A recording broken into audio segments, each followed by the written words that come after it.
Hello students,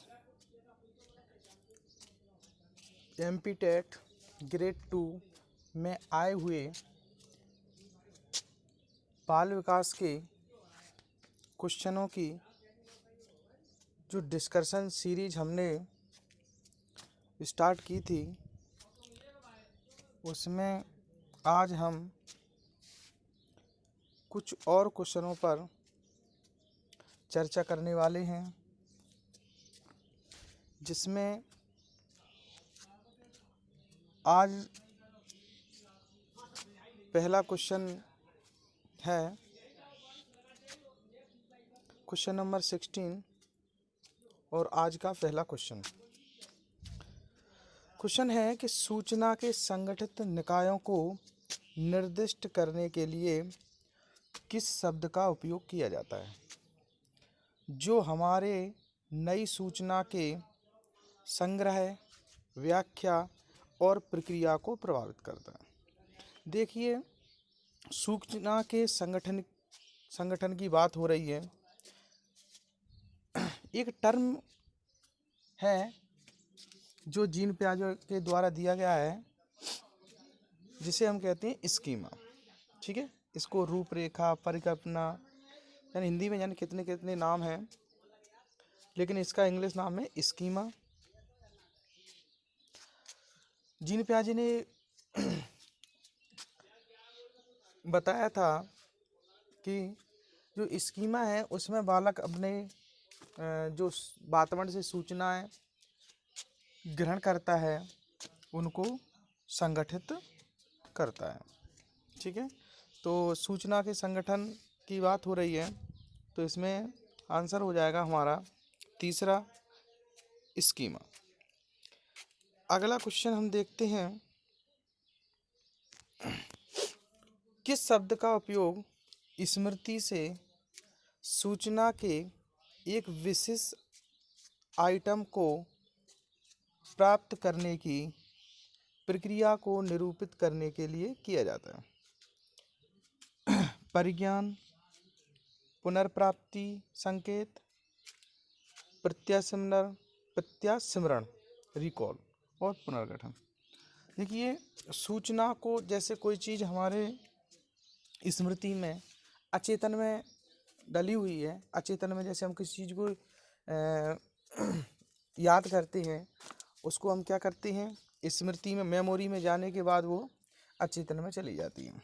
ठीक है, उसको क्या करना है, पुनः प्राप्त करने की बात हो रही है। आइटम को प्राप्त करने की प्रक्रिया को पुनः प्राप्त करने का मतलब है रिकॉल करना, पुनः याद करना। ठीक है, प्रत्यास्मरण करना। ठीक है, जैसे स्मृति का टॉपिक हम पढ़ेंगे उस पर थोड़ी और चर्चा करेंगे। ठीक है, तो अगर स्मृति में जो सूचना पड़ी हुई है उसको पुनः प्राप्त करेंगे, उस प्रक्रिया को हम रिकॉल या प्रत्यास्मरण कहते हैं। ठीक है, अगला क्वेश्चन हम देखते हैं, ADHD से पीड़ित बच्चे का लक्षण क्या होता है? ADHD के बारे में हम पहले चर्चा कर चुके हैं। ठीक है, तो ADHD का फुल फॉर्म होता है attention deficient hyper activity disorder. ठीक है, इसमें बालक ध्यान केंद्रित नहीं कर पाता है। ठीक है, और हाइपर एक्टिविटी यानी अति सक्रिय होता है, और एक और होता है आवेगशीलता। ठीक है, तो इसमें क्या होगा, ADHD से पीड़ित बच्चे का लक्षण क्या होता है? इसमें पहला ऑप्शन है पेशीय समस्याएं, बिल्कुल नहीं होती हैं। दूसरा है बोलने की समस्या, बिल्कुल नहीं होता है। तीसरा है बौद्धिक विकलांगता, बिल्कुल नहीं होता है। चौथा है इनअटेंशन, अनअवधान, बिल्कुल सही है। अनअवधान यानी ध्यान केंद्रित ना कर पाना। ठीक है, तो इसका हमारा आंसर हो जाएगा फोर्थ। अगला क्वेश्चन हम देखते हैं, आउटगोइंग या निर्गामी से किस तरह का व्यक्तित्व गुण सर्वाधिक रूप से सामान्यता जुड़ा हुआ है? आउटगोइंग यानी निर्गामी यानी बाहर निकालना, जो जैसे हम किसी से कुछ अपनी बात कहते हैं, बोला उनको अंदर छुपा के ना रखना, बाहर निकालना। तो पहला है बहिर्मुखता, दूसरा है अंतर्मुखता, तीसरा है अवसाद और चौथा है मनोव्याधिता। ठीक है, तो इसमें सीधी सीधी बात हो रही है आउट गोइंग, तो सीधा का सीधा ये बहिर्मुखता से संबंधित है। अंतर्मुखता से संबंधित अगर होता तो इसमें जैसे बालक जुंग ने एक जुंग थे, उन्होंने व्यक्तित्व के दो प्रकार बताए थे, एक अंतर्मुखी व्यक्ति और बहिर्मुखी व्यक्ति। मतलब अंतर्मुखी व्यक्ति वह व्यक्ति होता है जो अपनी समस्याओं या अपनी बात को दूसरों से नहीं कहता है, बस अकेले अपने आप में। ऐसे बालक एकांतवासी होते हैं, ठीक है, और समाज में समायोजन नहीं कर पाते। दूसरे बालक होते हैं बहिर्मुखी बालक, जिसमें वो अपनी बात को दूसरों से कह देते हैं। मतलब अपने जो अंदर कुछ समस्याएं हैं, कुछ प्रॉब्लम्स हैं या कोई बात है, उनको दूसरे को बोल देते हैं, और ये बालक समाज में समायोजन भी अच्छी तरह कर लेते हैं। ठीक है, तो आउट गोइंग या निर्गामी की बात हुई है, तो इसका सही आंसर हो जाएगा फर्स्ट, बहिर्मुखता। अगला क्वेश्चन है, रेमंड कैटल का 16 पीएफ क्या है? रेमंड कैटल का 16 पीएफ क्या है? देखिए, रेमंड कैटल ने पर्सनालिटी पर भी काम किया है, ठीक है, और इन्होंने एक व्यक्तित्व परीक्षण का निर्माण किया था, जिसे हम सेल्फ रिपोर्ट या आत्म प्रतिवेदन परीक्षण, मतलब सेल्फ रिपोर्ट टाइप का व्यक्तित्व परीक्षण था, सेल्फ रिपोर्ट टाइप का, ठीक है, जिसका नाम था 16 पीएफ परीक्षण। इसका पूरा नाम होता है 16 पर्सनालिटी फैक्टर। मतलब इनके जो 16 पीएफ मतलब 16 पर्सनालिटी व्यक्तित्व फैक्टर, 16 व्यक्तित्व कारक, 16 व्यक्तित्व कारक। इसमें क्या होता है, व्यक्ति के 16 पर्सनालिटी के गुणों का क्या होता है, परीक्षण हो जाता है। तो इसका सही आंसर हो जाएगा personality factor third, 16 personality factors. ठीक है, अगला क्वेश्चन देखते हैं।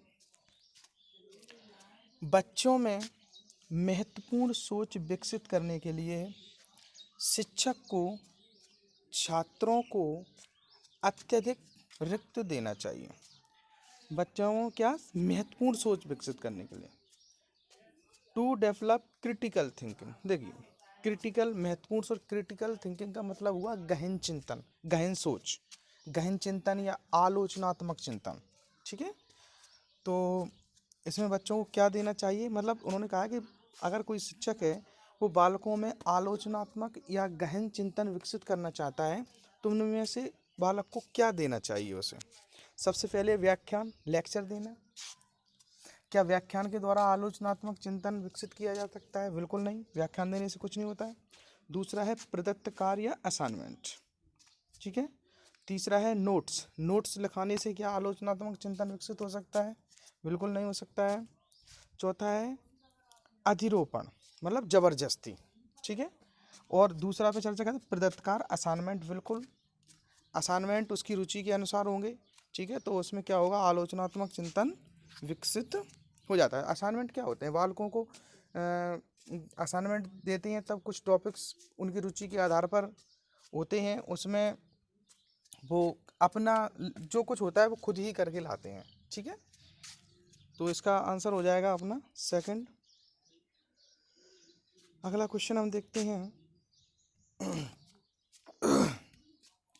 स्टर्नबर्ग के बुद्धि के घटकों में निम्न शामिल नहीं था।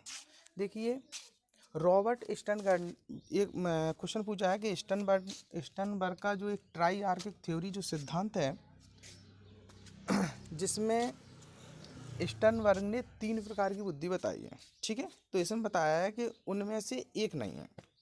तो पहला ऑप्शन है इसका विश्लेषणात्मक बुद्धि, बिल्कुल सही है। एनालिटिकल इंटेलिजेंस बताया इन्होंने। दूसरा है फ्लूइड इंटेलिजेंस, बिल्कुल ये नहीं है, ये कैटल द्वारा एक बुद्धि का सिद्धांत दिया गया था जिसमें उन्होंने ठोस एवं तरल बुद्धि की बात की थी, फ्लूइड एंड क्रिस्टलाइट बुद्धि की बात इन्होंने की थी। तो दूसरा कैटल से संबंधित है। तीसरा है क्रिएटिव इंटेलिजेंस, रचनात्मक बुद्धि, स्टर्नबर्ग से संबंधित है। और चौथा है व्यवहारिक बुद्धि, प्रैक्टिकल इंटेलिजेंस, ये भी स्टर्नबर्ग से संबंधित है। ठीक है, तो इसका आंसर हो जाएगा हमारा दूसरा, फ्लूइड इंटेलिजेंस। अगला क्वेश्चन हम देखते हैं।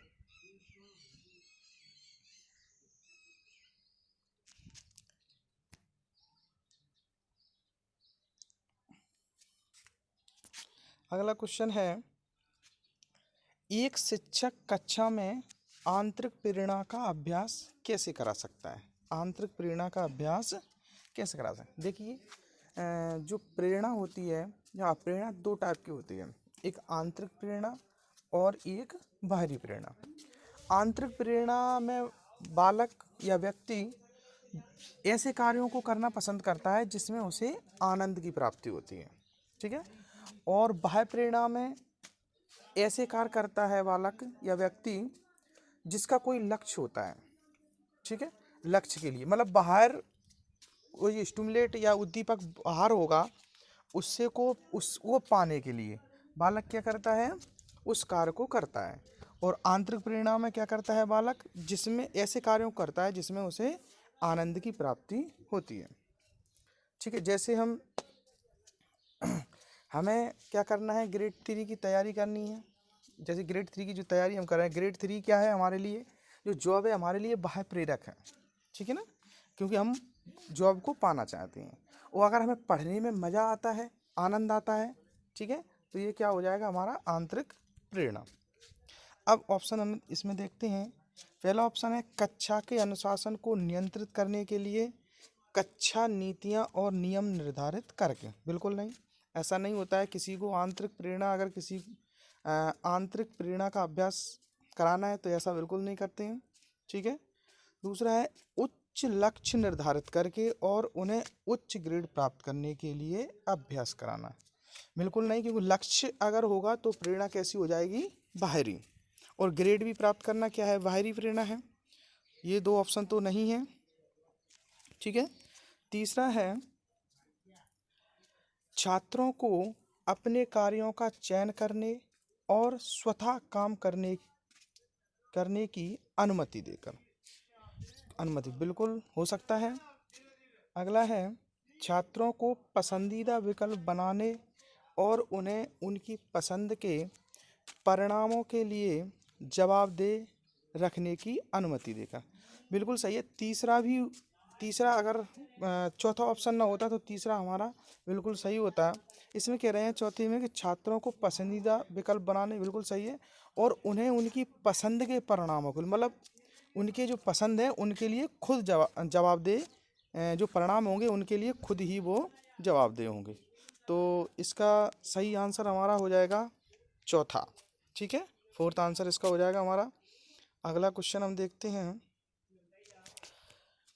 किस मानसिक गतिविधि के माध्यम से उपलब्ध जानकारी को निष्कर्ष में स्थानांतरित किया जाता है? इसमें पूछा गया है कि ऐसी कौन सी मानसिक गतिविधि है जिसमें क्या करेंगे हम, उसका निष्कर्ष निकाल सकते हैं। जैसे निष्कर्ष पर हम किस जानकारी के माध्यम से पहुंच सकते हैं, कोई समस्या है या उसका सॉल्विंग हम कर रहे हैं, तो निष्कर्ष हम कैसे निकालेंगे? ठीक है, किसके द्वारा, चिंतन द्वारा, समस्या समाधान द्वारा, तर्क द्वारा और प्रेरणा द्वारा।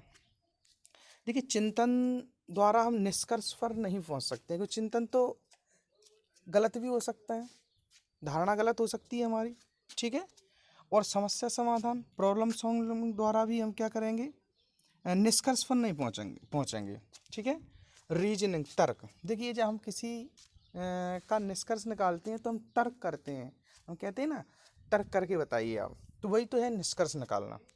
ठीक है, और मोटिवेशन तो हमें कार्य करने के लिए प्रेरणा, अच्छा मोटिवेशन तो हमारा हो जाएगा, हम किसी कार्य करने के लिए प्रेरित होते हैं उसे कहते हैं प्रेरणा। ठीक है, तो इसका आंसर हमारा होगा तीसरा रीजनिंग, क्योंकि जब हम निष्कर्ष की बात होगी तो हम रीजनिंग के द्वारा करेंगे या तर्क के द्वारा हम निष्कर्ष पर पहुंचते हैं। ठीक है, अगला क्वेश्चन हम देखते हैं। नेक्स्ट क्वेश्चन है हमारा, एक शिक्षक कक्षा में आंतरिक प्रेरणा का अभ्यास कैसे करा सकता है। देखिए, पहले तो हम इस बात को समझते हैं कि जो प्रेरणा होती है वो हमारी दो टाइप की होती है। एक होती है आंतरिक प्रेरणा और दूसरी होती है बाह्य अभिप्रेरणा। ठीक है, तो आंतरिक प्रेरणा उस प्रेरणा को कहते हैं जिसके द्वारा हम ऐसे कार्य करते हैं जिसमें हमें खुशी मिलती है या हमें आनंद की अनुभूति होती है। ठीक है, और जो बाहरी प्रेरणा होती है उसमें हम किसी बाहरी लक्ष्य को देखकर, कोई बाहरी लक्ष्य हम प्राप्त करना चाहते हैं, उसको पाने के लिए हम क्या करते हैं, कार्य को करते हैं।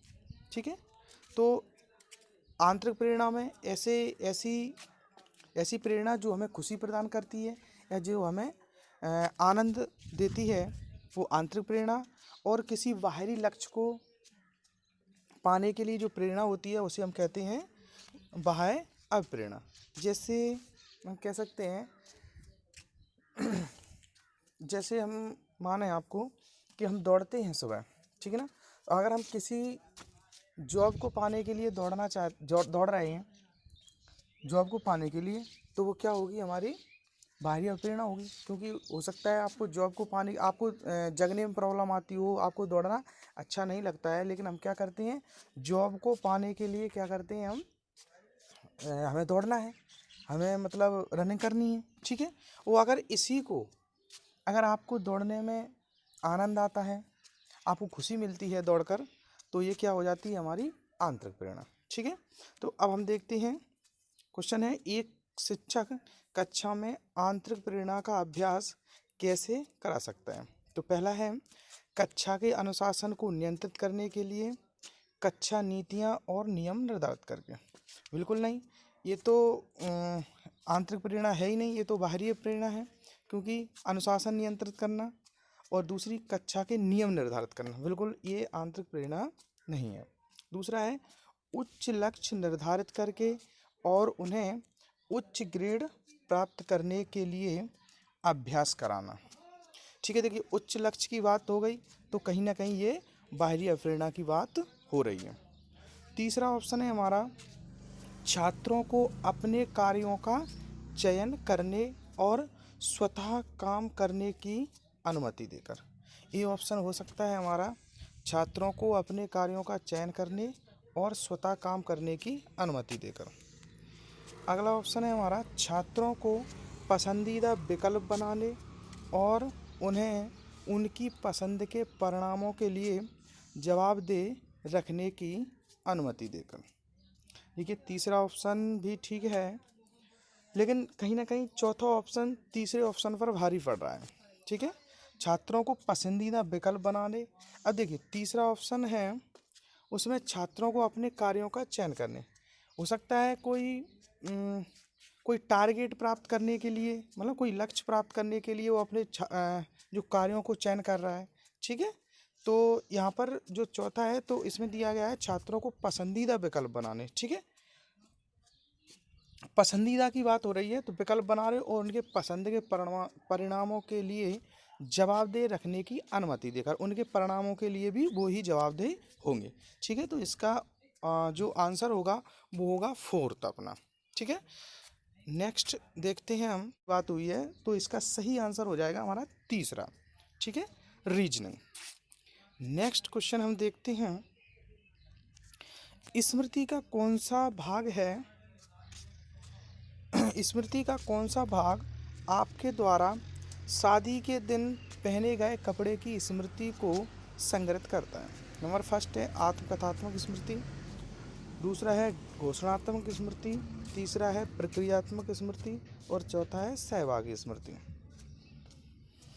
देखिए आत्मकथात्मक स्मृति, आत्मकथात्मक स्मृति क्या होती है, इसमें हम ऐसे अनुभवों को रखते हैं जो हमारे व्यक्तिगत अनुभव होते हैं। ठीक है, व्यक्तिगत अनुभव होते हैं तथा तथ्यात्मक भी होते हैं।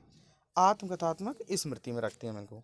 दूसरी है घोषणात्मक स्मृति, डिक्लेयर्ड, मतलब ऐसी स्मृति जिसमें जिसमें क्या करते हैं हम किसी चीज़ को बता सकते हैं। जैसे कोई स्मृति है हमारे अंदर, इसमें भी तथ्यात्मक होती हैं, लेकिन इसमें क्या होती हैं व्यक्तिगत अनुभवों की बात। इसके प्रकार में व्यक्तिगत घोषणात्मक स्मृति भी दो प्रकार की होती है हमारी। एक होती है घटनापरक स्मृति और दूसरी होती है अर्थगत स्मृति। ठीक है। एक तीसरा है हमारा प्रक्रियात्मक स्मृति।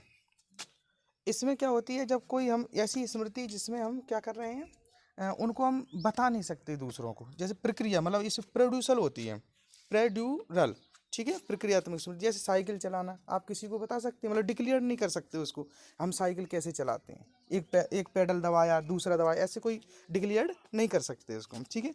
चौथा है सहभागी स्मृति। तो स्मृति, इसमें क्वेश्चन है स्मृति का कौन सा भाग आपके द्वारा शादी के दिन पहने गए कपड़े की स्मृति को संग्रहित करता है, ठीक है। तो ये व्यक्तिगत अनुभवों से संबंधित है, तो इसका आंसर हो जाएगा हमारा फर्स्ट, आत्मकथात्मक स्मृति। नेक्स्ट क्वेश्चन हम देखते हैं, निम्नलिखित में से क्या सबसे अधिक अधिगम में बाधा डालता है। देखिए, हम कुछ चीज़ को सीख रहे हैं या अधिगम कर रहे हैं, उसमें सबसे ज़्यादा बाधा किसके द्वारा डाली जाती है ये हम देखते हैं। सबसे पहले है कंपटीशन, प्रतियोगिता। दूसरा है शोर। प्रतियोगिता तो ज़्यादा तो नहीं कहेंगे, लेकिन प्रतियोगिता हो सकता है। दूसरा है शोर, हाँ शोर भी अधिगम में बाधा डालता है।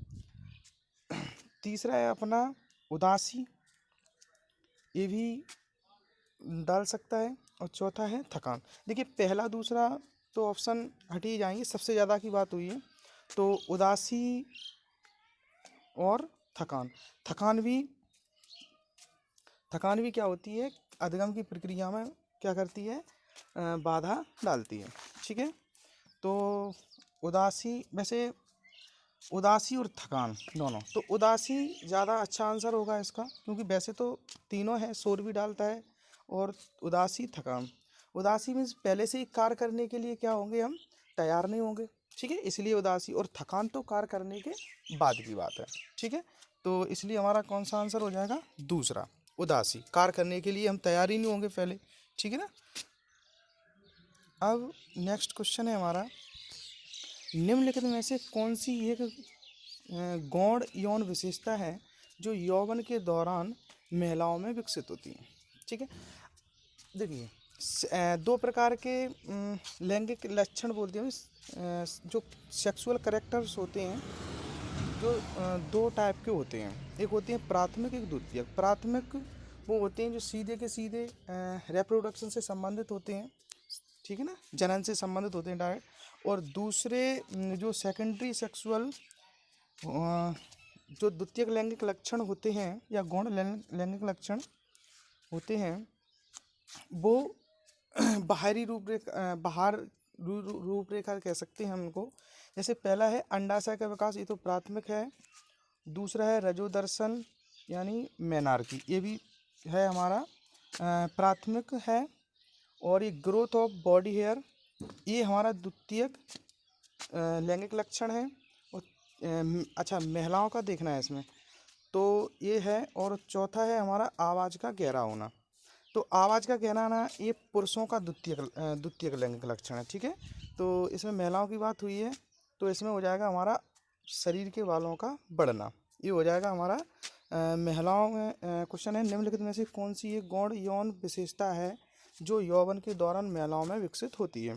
तो इसका जो गौण यौन विशेषता है वो हो जाएगी हमारा तीसरा, शरीर के बालों का बढ़ना।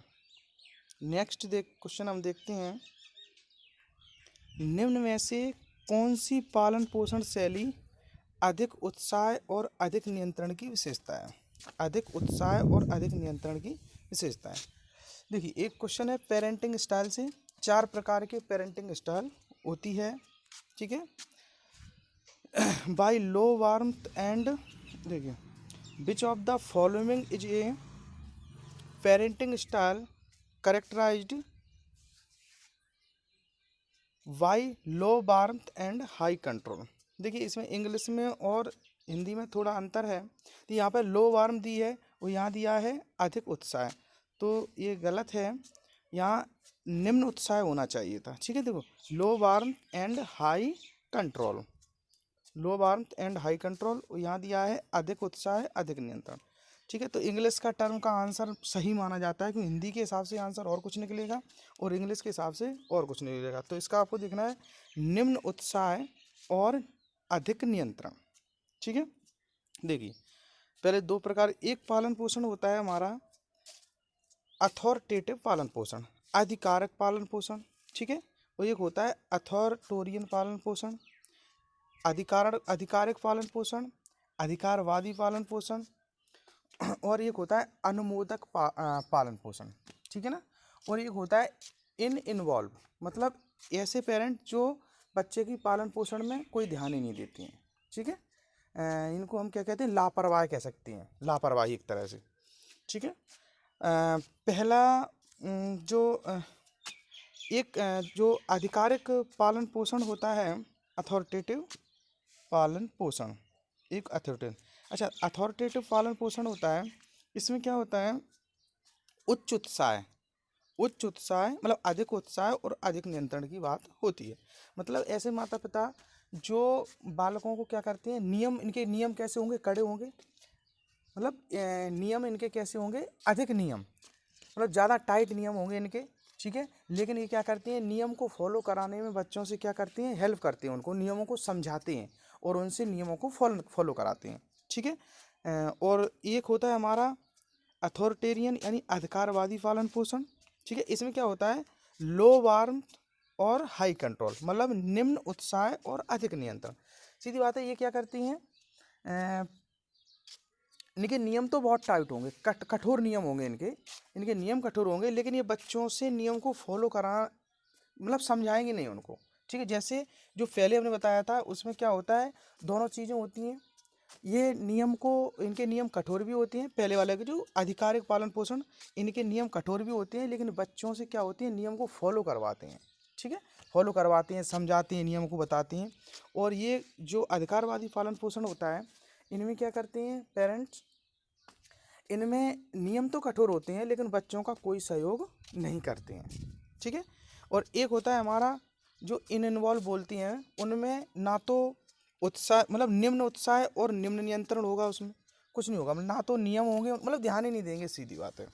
ठीक है, और एक होती है हमारे अनुमोदक पालन पोषण, उसमें क्या होगा, जो उत्साह तो अधिक होगा लेकिन नियंत्रण कैसा होगा, निम्न होगा। मतलब वो बच्चा ने कहा ऐसा करो तो वैसा ही करो, मतलब नियंत्रण नहीं होगा, कंट्रोल नहीं होगा बच्चों के ऊपर। ठीक है, तो इसमें सबसे अच्छा प्रकार का पालन पोषण जो माना जाता है वो होता है हमारा अथॉरिटेटिव पालन, आधिकारिक पालन पोषण, मतलब उच्च उत्साह और उच्च नियंत्रण। और जो ठीक है, वो सबसे निम्न जो सबसे बेकार वाला पालन पोषण माना जाता है वो होता है इनवॉल्व, मतलब जिस पर बच्चों ना तो उनमें निम्न उत्साह और निम्न नियंत्रण। अब आते हैं इस क्वेश्चन पर, तो इसमें हम इंग्लिश देखते हैं। इंग्लिश में है लो वार्मथ एंड हाई कंट्रोल। ठीक है, तो इस क्वेश्चन का इंग्लिश के हिसाब से जो आंसर हो जाएगा वो होगा हमारा अधिकारवादी पालन पोषण, मतलब तीसरा अथॉरिटेरियन पेरेंटिंग। और अगर इस क्वेश्चन का हम हिंदी के हिसाब से आंसर देखें तो होगा, जैसे उसमें दिया है अधिक उत्साह और अधिक नियंत्रण, तो हो जाएगा हमारा आधिकारिक पालन पोषण। ठीक है, तो दूसरा होगा, हिंदी के हिसाब से होगा दूसरा और इंग्लिश के हिसाब से होगा तीसरा। और जो एग्ज़ाम होते हैं उसमें इंग्लिश का जो इंग्लिश जो शब्द होते हैं, इंग्लिश में जो सीधी बात है, इंग्लिश में जो लिखा होगा आपको वही सही माना जाएगा, हिंदी में चाहे गलत लिखा हो कोई दिक्कत नहीं है। तो इंग्लिश के हिसाब से इसका आंसर होगा तीसरा अधिकारवादी पालन पोषण। नेक्स्ट क्वेश्चन हम देखते हैं। वह प्रसिद्ध शरीर क्रिया विज्ञानी फिजियोलॉजिस्ट जिन्होंने प्रबलन यानी रीइंफोर्समेंट की अवधारणा प्रस्तावित की और अधिगम के क्षेत्र में मनोवैज्ञानिक सिद्धांतों को लागू करने वाले पहले व्यक्ति थे। मतलब ऐसे शरीर क्रिया विज्ञानी जो प्रबलन की अवधारणा को प्रस्तावित किया और अधिगम में ऐसे मनोवैज्ञानिक थे जो अधिगम के सिद्धांतों को लागू करने का क्या था, इनका सबसे पहले लागू किया था। कुछ ऑप्शन है एडवर्ड थाइनार्ड, कोहिलर, कोहिलर को तो हटा ही दो। अगला है जीन पियाजे, जीन पियाजे को भी हटा दो। और अगला है फोर्थ इवान पावलोव। ठीक है, देखिए तो इसमें क्या होगा, देखिए प्रबलन की बात हुई है तो इसमें स्किनर तो ऑप्शन में है नहीं हमारे, तो हम उनकी करते। और फिजियोलॉजिस्ट यानी शरीर क्रिया वैज्ञानिक की बात हुई है तो पावलोव हो सकते हैं। लेकिन इसमें दिया गया है कि अधिगम क्षेत्र में मनोवैज्ञानिक सिद्धांतों को लागू करने वाले पहले व्यक्ति थे। तो ये अधिगम क्षेत्र में मनोवैज्ञानिक सिद्धांतों को लागू करने वाले पहले व्यक्ति थे अपने एडवर्ड थाइनार्ड। और दूसरी बात हम ये कह सकते हैं कि जो रीइंफोर्समेंट है वास्तविकता में कहीं ना कहीं जो थॉर्नडाइक हैं उनके सिद्धांतों से संबंधित है, क्योंकि सबसे पहले जो प्रभाव का नियम आ गया था। प्रभाव के नियम जानते हैं कि प्रभाव के नियम से ही क्या हुआ है, स्किनर के सिद्धांत का क्या हुआ है, विकास हुआ है। ठीक है, और एक एसोसिएशन का नियम था, एसोसिएशन का, उससे क्या हुआ है आपका ये इवान पावलोव का सिद्धांत का भी क्या हुआ है, विकास हुआ है। ठीक है, तो वह प्रसिद्ध शरीर क्रिया विज्ञानी जिन्होंने प्रबलन की अवधारणा प्रस्तावित की और अधिगम के क्षेत्र में मनोवैज्ञानिक सिद्धांतों को लागू करने वाले पहले व्यक्ति थे। तो इसका सही आंसर हो जाएगा एडवर्ड ली थॉर्नडाइक। नेक्स्ट क्वेश्चन हम देखते हैं, निम्नलिखित में से क्या गलत धारणा नहीं है।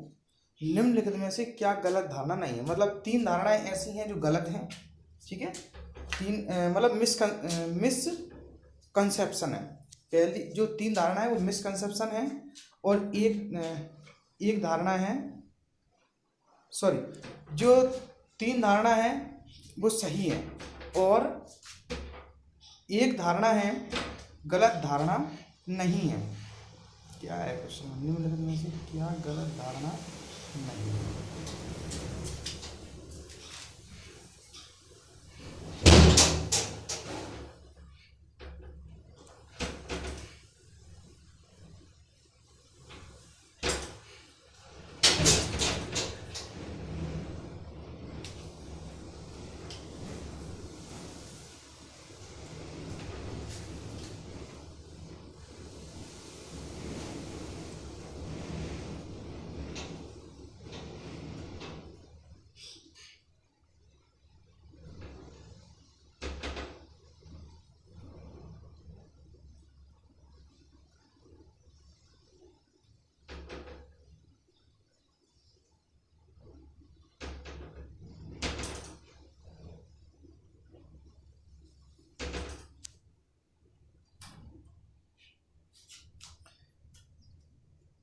नेक्स्ट क्वेश्चन हम देखते हैं, निम्नलिखित में से क्या गलत धारणा नहीं है।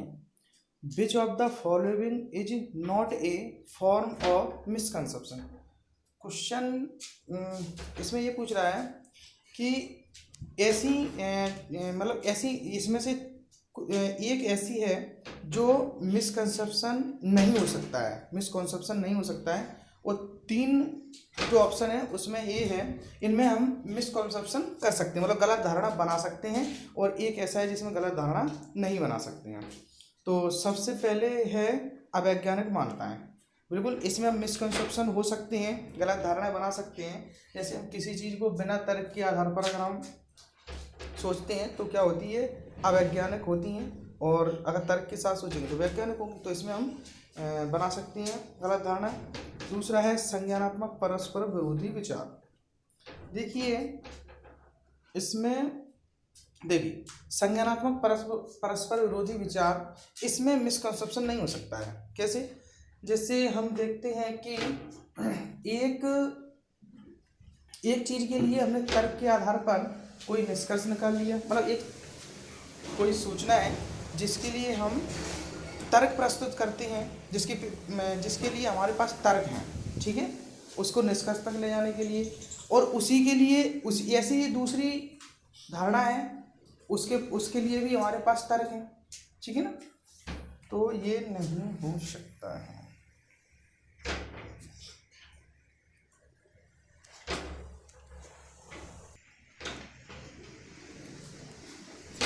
नेक्स्ट क्वेश्चन हम देखते हैं, निम्नलिखित में से क्या गलत धारणा नहीं है?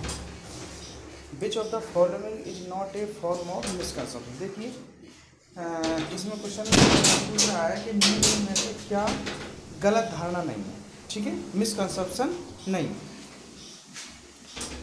पहला है अवैज्ञानिक मान्यता है। बिल्कुल ये जो पहला ऑप्शन है ये मिसकंसेप्शन है, गलत धारणा है, क्योंकि हम बिना सोचे समझे अगर किसी तर्क को मानते हैं या किसी धारणा को मानते हैं तो अवैज्ञानिक मान्यताएं होती हैं, ठीक है। दूसरा है संज्ञानात्मक परस्पर विरोधी विचार, ये हमारा मिसकंसेप्शन नहीं है। जैसे इसमें देखते हैं संज्ञानात्मक परस्पर विरोधी विचार। देखिए जैसे कोई विचार है हमारे लिए, उसमें एक विचार के लिए हमारे पास कोई तर्क उपलब्ध है निष्कर्ष तक ले जाने के लिए, ठीक है, और उसी विचार के लिए हमारे पास दूसरा तर्क है, ठीक है। तो ऐसा नहीं होता है, दोनों तर्क एक साथ नहीं हो सकते। जब पहले से हमारे लिए एक तर्क बना चुके हैं तो परस्पर विरोधी तर्क बन जाए, ऐसा नहीं होता है, ठीक है। तीसरा पूर्वाग्रही विचार। बिल्कुल ये हम जैसे किसी पूर्व धारणा से ग्रसित होते हैं, वो क्या होता है हमारा पूर्वाग्रही विचार, मतलब ये मिसकंसेप्शन है। और चौथा है मातृभाषा मिथ्या बुद्धि। मतलब मातृभाषा में अगर हम कोई गलत धारणा बना लेते हैं तो क्या होता है हमारा, ये भी हमारा क्या है मिसकंसेप्शन है, ठीक है। तो दूसरा संज्ञानात्मक परस्पर विरोधी विचार, ये मिसकंसेप्शन नहीं है, ठीक है। तो इसका आंसर हो जाएगा हमारा दूसरा, ठीक है। उम्मीद है आपको कुछ समझ में आया होगा। अब नेक्स्ट वीडियो में हम फिर मिलेंगे, तब तक के लिए नमस्ते, धन्यवाद।